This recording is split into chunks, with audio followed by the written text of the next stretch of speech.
My name is Man Cho Wing. I was a school teacher.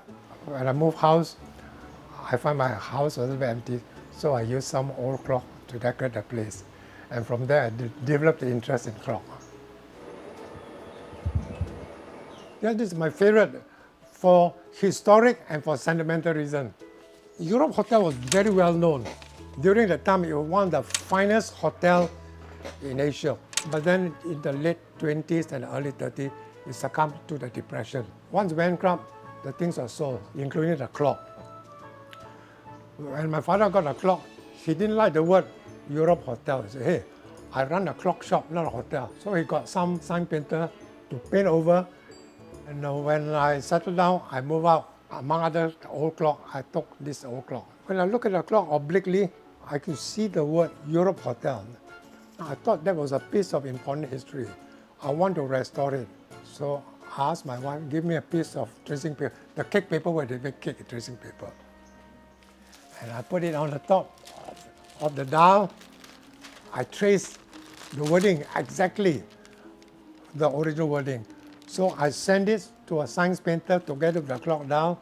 I said, can you do this? And exactly, he restored it. I kept this paper for 50 years.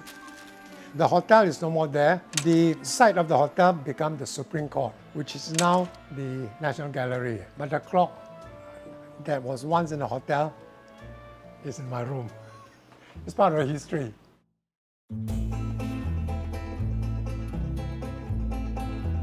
I bought the clock not to tell time. I tell time, my handphone tells me the time, but because it represents a mechanical innovation of that time.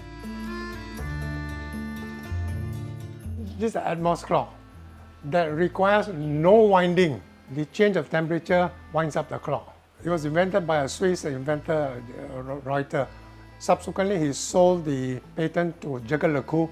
Isn't it remarkable? This is the closest thing to a perpetual motion machine. This type of clock known as marine chronometer, used by ships. This clock is held by this device known as a gimbal. The clock remains irrespective of the movement of the ship.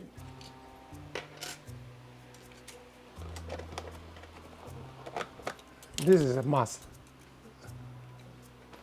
Although I was brought up in a clock shop, my father repaired the more ordinary type. But once I started work and then I began to learn, it's very fascinating. It's not rocket science.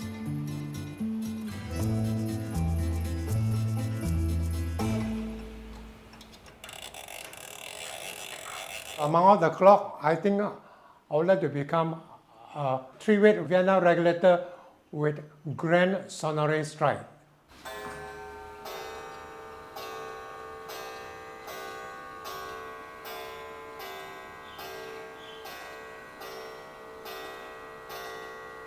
(1/4 past 12).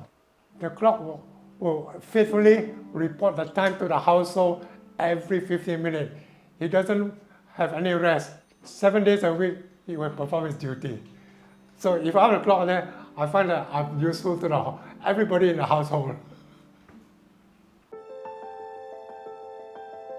No point setting up a museum in Singapore. Nobody would be interested.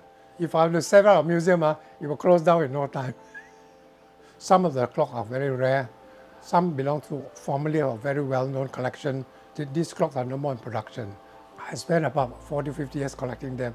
I would like to pass on to children. I don't intend to sell them, you see. Of course, if I put a sale there, I will get a little bit what I paid for. But that's not my intention. I keep. When I collect all this, it gives me some satisfaction.